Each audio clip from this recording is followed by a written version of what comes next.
Students, आज के इस ट्यूटोरियल में हम आप लोगों को बताएंगे ऑटोकैड 2023 का इंट्रोडक्शन। तो ऑटोकैड 23 मैंने इंस्टॉल कर लिया है।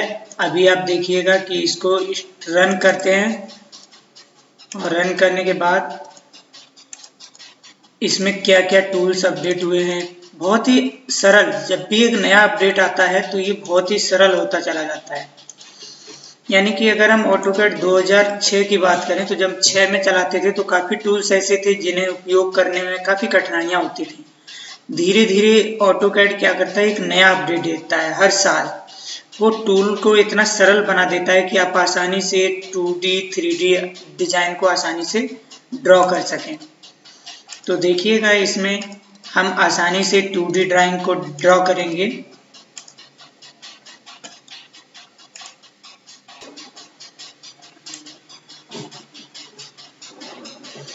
तो यहाँ पर हमारा ऑटोकैड 2023 यहाँ पे आप देख सकते हैं जो कि खुल चुका है। और मैं यहाँ पर पुरानी ड्राइंग को एक ओपन करूँगा। बताएं सर। तो ये ऑटोकैड 2023 ओपन हो चुका है। इसमें हम सबसे पहले यहाँ पे न्यू पे क्लिक करेंगे। जैसे ही हम न्यू पे क्लिक करेंगे तो हमारे पास ये ड्राइंग पैनल जो इसका है 2D ड्राइंग का, वो ओपन हो जाएगा। इसका जो लुक है वो एकदम 2022 ऑटोकैड की तरह है, लेकिन जो चेंजमेंट है, जैसे कि मान के चलिए हम पहले यूनिट सेट करते थे, बहुत सारी चीज़ें करते थे, है ना। तो वो सारी चीज़ें सेम ही रहेंगी। बस जैसे मान के चलिए हमने 50x50 का एक रेक्टेंगल लाइन कमांड को लेकर के बनाया। ठीक, यहाँ पे मैंने क्लिक किया और इसमें मैंने भर लिया 50। ठीक है, उसके बाद हम टैब का बटन दबाएंगे नीचे की तरफ। 1 मिनट, यहाँ पे क्लिक किया।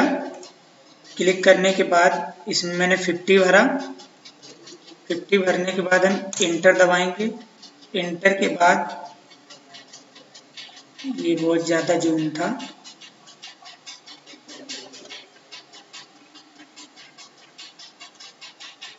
और इसे मैं ऊपर की तरफ अच्छा लेके जा रहा हूँ। 25 इंटर, फिर उसके बाद 50, फिर हम इसको मिला देंगे यहाँ पे 25.4 समथिंग हुआ। ठीक है, तो यहाँ पे ये जो रेक्टेंगल बनाया है वो लाइन कमांड को यूज करके बनाया है। इसकी जो डायमेंशंस हैं, जो मैंने डायमेंशंस लिए हैं, तो यहाँ से हम डायरेक्टली मेजर कर सकते हैं, या फिर जो ऑटोकैड 2022 था उसकी तरह भी। यहाँ पे देखो क्विक का ऑप्शन दिया है, तो क्विक का ऑप्शन हम जैसे ही इसके पास इस तरीके से लाएंगे, सारी डायमेंशंस अपने आप दिख जाएंगी। पहले क्या था कि पहले जैसे मान के चलिए कुछ डायमेंशंस दिखती थी, कुछ डायमेंशंस नहीं दिखती थी। जैसे कि ये एंगल हुआ, इसमें एंगल भी दिख रहा है, ऊपर नीचे चारों तरफ की जितनी भी डायमेंशंस हैं सारी डायमेंशंस दिखा रहा है। तो ये बिग चेंजमेंट है 2022 से 2023 में। ठीक है, उसके बाद मैं बात करूं, जैसे मान लीजिए मैं रेक्टेंगल, जैसे लाइन तो ड्रॉ करना हमको आ ही गया है। पॉली लाइन को अगर हम ड्रॉ करते हैं तो पॉली लाइन का मतलब क्या होता है कि एक ही लाइन से हम रेक्टेंगल की या ट्रायंगल की चारों भुजाओं को ड्रॉ कर देंगे। अगर हम इस पर क्लिक करेंगे तो ये पूरा जो है रेक्टेंगल एक बार में ही सेलेक्ट हो जाएगा, जबकि इसमें सेलेक्ट करेंगे तो एक ही लाइन सेलेक्ट होगी। तो ये लाइन और पॉली लाइन दोनों में डिफरेंस है। सर्किल कमांड की बात करें तो सर्किल में देखिए काफ़ी कमांड इसमें कम कर दी गई हैं। पहले सर्किल में बहुत सारी कमांड थी, अब केवल 2 पॉइंट सर्किल, 3 पॉइंट, 10 10 रेडियस और 10 10 10, सेंटर डायमीटर और सेंटर रेडियस। आर्क में देखिएगा, आर्क में वही लगभग में सेम ही है, आर्क में भी वही सेम कमांड है। ठीक है, तो इसमें कुछ नहीं है। सेंटर रेडियस मतलब एक हमें रेडियस देनी है, एक पॉइंट पे क्लिक करके, मान लो 2 mm का बनाना है तो ये हमारा 2 mm का बन गया।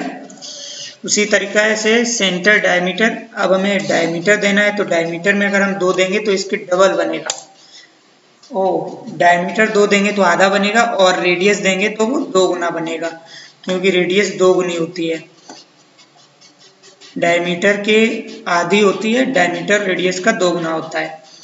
उसके बाद यहाँ पे 3 पॉइंट सर्किल, मतलब कि किन्हीं 3 पॉइंट को सेलेक्ट करके हमें सर्किल बनाना है। 1 2 तीसरा पॉइंट हम इसे भी मान सकते हैं। तो ये हमारा 3 पॉइंट सर्किल बन गया। उसके बाद 10-10 रेडियस, मतलब कि ये जो है यहाँ पे ये 10 हो गया एक, ठीक है, और एक ये 10 ले लेता हूँ, 10-10। फिर कोई इसमें रेडियस भर दो, मान लीजिए हमने इसमें भर दिया 5। तो ये 10-10 मिला करके इसने सर्किल तो बनाया, लेकिन एग्जैक्ट डायमेंशन जब आपको ड्राइंग में दी रहेगी तो आपको दिखेगी। इसी तरीके से स्टार्ट एंड आर्क है, ठीक है। तो ये आर्क भी आपको बनाना मैं बता चुका हूँ ऑलरेडी पिछले ऑटोकैड में। और रेक्टेंगल में क्या होगा, रेक्टेंगल कमांड अगर आप लेते हैं तो पहले तो मैं यहाँ पे बनाता हूँ रेक्टेंगल इस तरीके से। आप इसमें सबसे पहले मान लीजिए 25x25 बना, 25 भरेंगे, फिर टैब का बटन दबाएंगे, फिर इसमें भी 25 भरेंगे और इंटर दबा देंगे। तो ये 25x25 का हो गया। चेक करने के लिए यहाँ पे जाएंगे, ठीक है। यहाँ पे जाने के बाद यहाँ स्केलिंग पे भी क्लिक करके आप डायरेक्ट यहाँ पे क्विक देख सकते हैं कि क्या स्केलिंग है, ठीक है। और अगर हमें एकदम ये चौकोर है ना, क्विक वाला अपने आप इसमें आ जा रहा है, ठीक, तो तुरंत हमें डायमेंशनिंग इसमें पता लग जा रही है कि क्या डायमेंशंस है। और यहाँ से भी आप डायमेंशंस डायरेक्ट भी अप्लाई कर सकते हैं, ठीक है। ये जो है यहाँ से इस तरीके से हमारे डायमेंशंस अप्लाई हो जा रहा है। पहले क्या था, पहले ऐसा नहीं था, पहले डायमेंशंस इस तरीके से अप्लाई नहीं हो रहा था। ये जो डायमेंशंस है जो हम शो करा दे रहे हैं, ये भी इसका एक अच्छा सा चेंजमेंट है, तुरंत शो करा दे रहे हैं। यहाँ से हमें डायमेंशंस लेनी है और इस पे जाकर के क्लिक करना है। हमें रेडियस नहीं सेलेक्ट करनी है, लेकिन ये यहाँ पे रेडियस दे दे रहा है, ठीक है। बस इसकी हमें सेटिंग कर लेनी है, इसकी जो भी सेटिंग है यहाँ पे कर लेनी है। शो द पैनल है ना, ये सब हमें कर लेना है, डायमेंशंस का सेटिंग। उसके बाद यहाँ पे भी आप देखिएगा, यहाँ पे linear, line, angular, radius, diameter, यहाँ पे भी हमें दिया गया है। तो यहाँ पे सर्किल अगर हम सेलेक्ट करेंगे तो उसका जो डायमीटर है वो हमें बता देगा। ये देखिए डायमीटर दिया आ गया, ठीक। तो यहाँ से भी हम डायमेंशनिंग कर सकते हैं। तो ये पूरा टैब हमारा सीधा सीधा ऊपर ही दे दिया है अनोटेशन का। उसके बाद हम बात करते हैं इन सबको ट्रिम करने की। कुछ मॉडिफाइड टूल्स भी हैं, ये टूल्स है मूव का। इसमें से रेक्टेंगल आप जान ही गए, पॉलीगन सेम टूल है, ठीक है। मान लीजिए इसमें हम 5 भुजाएं भरते हैं, ठीक है, इंटर दबाते हैं, फिर किसी पॉइंट को सेलेक्ट करते हैं, इनक्रिप्ट सर्किल करते हैं, ये देखो पॉलीगन बनके तैयार हो गया। उसी तरीके से सेंटर, ये क्या है हमारा, ये है एलिप्स। एलिप्स हम बड़े आसानी से बना सकते हैं। कोई एक सेंटर पाथ ले लिया, फिर उसकी हमने कोई एक रेडियस डिफाइन कर दी, ठीक। उस रेडियस पे ऊपर नीचे या दाएं बाएं हम उसको बड़ा कर सकते हैं। हैचिंग लाइन का मतलब होता है किसी भी, जैसे इस पार्ट को हमें दिखाना है या इस पार्ट को हमें दिखाना है, जिस पार्ट को हमें दिखाना रहता है, हाईलाइट करना रहता है, तो वहां पे हम सिंपली क्लिक कर देते हैं, वो पार्ट हैच हो जाता है, ठीक है। तो ये हैचिंग लाइन हो गया। हैचिंग लाइन के अलावा ये मूव टूल है। मूव टूल से हम क्या करेंगे, मूव टूल से हम जैसे मान लीजिए इसको हमें मूव कराना है, तो इस पर क्लिक करेंगे, इंटर दबाएंगे, इंटर दबाने के बाद किसी एक पॉइंट को पकड़ के हम इसको मूव करा देंगे। ये मूव टूल हो गया। ये वाला कौन सा टूल है, ये कॉपी टूल है। कॉपी टूल का मतलब है इस पर क्लिक करेंगे, इंटर दबाएंगे, अब ये हमारा कॉपी हो चुका है। इसको पकड़ के जितना चाहे उतना हम कॉपी कर सकते हैं इस तरीके से, ठीक है। ये हमारा हो गया कॉपी टूल, ठीक। कॉपी टूल के बाद हम बात करते हैं रोटेटिंग टूल। रोटेट कैसे करना है, इस पर क्लिक करना है, ठीक है, इंटर दबाना है, इंटर दबाने के बाद जिस पॉइंट को लेकर रोटेट करना है उस पॉइंट पे क्लिक करिए और इसको ऐसे जितने डिग्री पे, या एंगल भी भर सकते हैं, 90 डिग्री, इंटर 90 डिग्री पे रोटेट हो गया। तो ये हो गया हमारा रोटेटिंग टूल। ट्रिम टूल का मतलब होता है किसी भी भुजा को ट्रिम कर दो, तो ये देखो ये डायरेक्टली ट्रिम कर रहा है। अब इसमें ऐसा नहीं है कि ये किसी चीज को ट्रिम नहीं करेगा, ये हर भुजा को ट्रिम करेगा। पहले ट्रिम टूल में क्या था, जैसे ये सिंगल यहाँ रह जाता था तो उसको ये ट्रिम नहीं करता था ऑटोकैड 2022 में, लेकिन इसमें ये तुरंत ट्रिम करेगा, ठीक है। इसको अगर हम ट्रिम करना चाहेंगे जहाँ से, लेकिन ट्रिम वाली चीज़ होनी चाहिए। किसी भी चीज़ को अगर हम डिलीट भी करना चाहेंगे तो वो डिलीट हो जाएगा, ट्रिम भी हो जाएगा। तो ये हो गया हमारा ट्रिम टूल। ट्रिम के साथ साथ एक्सटेंड भी है। एक्सटेंड मतलब आगे लाइन को बढ़ाना होता है, ठीक। जैसे इस लाइन पे हम, इस लाइन को हम आगे तक बढ़ा सकते हैं, देखो बढ़ गई लाइन आगे, ठीक है। इस लाइन को आगे तक बढ़ा सकते हैं, इसको भी बढ़ा सकते हैं, इसको भी बढ़ा सकते हैं। तो ये एक्सटेंड टूल हो गया आपका। एक्सटेंड टूल के बाद है फिलेट। फिलेट का काम क्या होता है, जैसे मान के चलिए ये कोना है, इन दोनों कोने के बीच में हमें फिलेट करना है, इन दोनों के बीच। तो सबसे पहले तो हम इस पर क्लिक करेंगे, फिर आर रेडियस इंटर करेंगे। रेडियस हमें कितनी लेनी है, मान लीजिए हमें 0.5 फिलेट करना है तो 0.5 कर लेंगे। अब इन दोनों को सिलेक्ट करेंगे तो ये हमारा हो जाएगा। ऐसे मान लो मैं इसे कंट्रोल ए प्लस डिलीट करता हूँ। अब मैंने बनाया यहाँ पे एक रेक्टेंगल बना लेता हूँ। यहाँ पे मैंने एक रेक्टेंगल ड्रॉ कर लिया है। अब हमें इसका जो कॉर्नर है इसको हमें फिलेट करना है, तो हम इसको रेडियस इंटर, ठीक है। उसके बाद 1 नहीं 2 का करते हैं, 2 इंटर, 2 का करेंगे तो दिखाई भी देगा। इस पे करेंगे और इस पे करेंगे, देखो दिखाई दिया।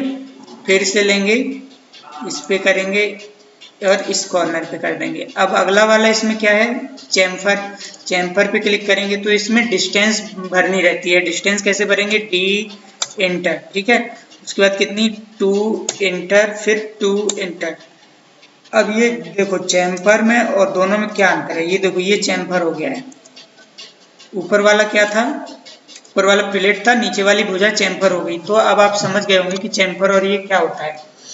नेक्स्ट हमारा क्या है, रेक्टेंगुलर एरे। रेक्टेंगुलर एरे जहाँ पे हमें रेक्टेंगल बना करके एरे करना हो, ठीक है। पोलर एरे, सर्कुलर एरे, ये सारी चीजें मैं पढ़ा चुका हूँ। तो ये तो था आप लोगों का इंट्रोडक्शन। अगर आप लोग और अच्छे से पढ़ना चाह रहे हैं, और एक चीज मैं इसको 3D में थोड़ा सा करके एक बार दिखा दे रहा हूँ। 3D का एक दो टूल्स दिखा दे रहा हूँ। 3D मॉडलिंग में जाएंगे यहाँ से। जैसे ही आप 3D मॉडलिंग में जाएंगे,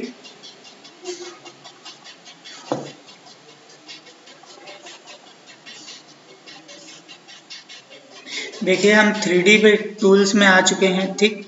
तो 3D मॉडलिंग में अगर हम जाएंगे तो हम इसमें 2-3 टूल्स आपको बता दे रहे हैं। एडवांस में मैं एक एक करके पढ़ाऊंगा, एक एक लेक्चर करके पढ़ाऊंगा आप लोगों को।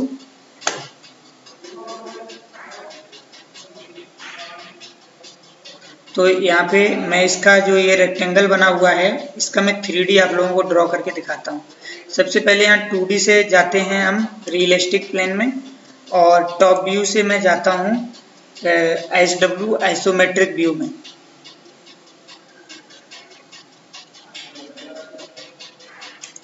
यहाँ से SW आइसोमेट्रिक व्यू में जाता हूँ, ठीक। अब यहाँ से मैं प्रेस पुल कमांड का यूज करूंगा, एक्सट्रूड कमांड का भी प्रयोग कर सकते हैं, ठीक है। तो मैंने प्रेस पुल कमांड पे क्लिक कर दिया है। थोड़ा सा हैंग कर रहा है मेरा लैपटॉप।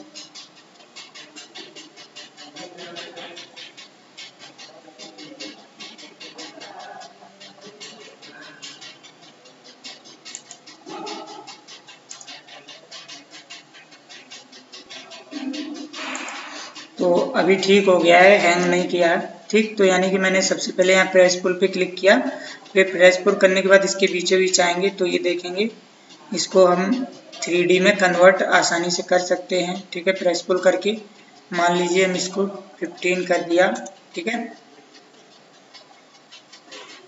तो ये हमारा प्रेस पुल हो गया। एस्केप का बटन दबाएंगे, कमांड हट जाएगी, और इसे हम इस तरीके से देख भी सकते हैं। इसे हम देख भी सकते हैं कि हमारा ये 3D में ऑब्जेक्ट एक बन चुका है, ठीक है। इसी तरीके से यहाँ पे जो विभिन्न प्रकार के टूल्स हैं उनको भी आप यूज कर सकते हैं, इन टूल्स को। और मैं एक एक टूल का शॉर्ट वीडियोस बना दूंगा, आप लोग इसको फॉलो जरूर करें। यहाँ पे कौन, सिलेंडर, बॉक्स, जो भी आपको डायरेक्ट 3D में बनाना है तो ये आपका डायरेक्ट भी बना सकते हैं इस तरीके से, ठीक है। जैसे ये बॉक्स हो गया, और ये आप लोगों का सिलेंडर हो गया, ठीक है। ये सिलेंडर हो गया। सिलेंडर के बाद कौन, ठीक है। कौन इस तरीके से आप डायरेक्ट ड्राइंग में, ये डायरेक्ट जहाँ पे कौन की ज़रूरत होगी, स्फीयर की ज़रूरत होगी, आप डायरेक्ट भी बना सकते हैं स्फीयर, ठीक है।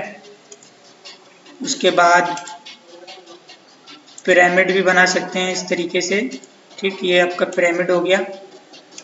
पिरामिड के बाद बेस भी बना सकते हैं। बेस के बहुत क्वेश्चन इंजीनियरिंग में आप लोगों ने पढ़े होंगे, आज बेस देख भी लो। इस तरीके से बेस बन रहा है ऑटोकैड में। बेस के बाद ये भी टॉरस भी बना सकते हैं इसको। चलिए मैं इसके ऊपर बना देता हूँ टॉरस को, यहाँ पे मैं बना देता हूँ इसको इस तरीके से, तो ये देखिए मैंने टूल्स का प्रयोग करके यहाँ पे टॉरस को बना दिया है। अब इस टॉरस के ऊपर मैं चाहूँ तो स्फीयर को भी बना सकता हूँ, ये अच्छा लगने लगेगा। यहाँ पे सिलेक्ट करूँगा और स्फीयर को थोड़ा सा इस तरीके से मैं बढ़ा करके ऐसे बना सकता हूँ। तो ये टॉरस मैंने बनाया, स्फीयर बनाया, सारी की सारी चीज़ें मैंने आप लोगों को दिखा दी हैं। ठीक है, तो आप लोग इन चीज़ों को सीखिए और कमांड का प्रयोग करना सीखिए। मिलते हैं अपने नेक्स्ट वीडियो में। Thank you for watching introduction of AutoCAD 2023।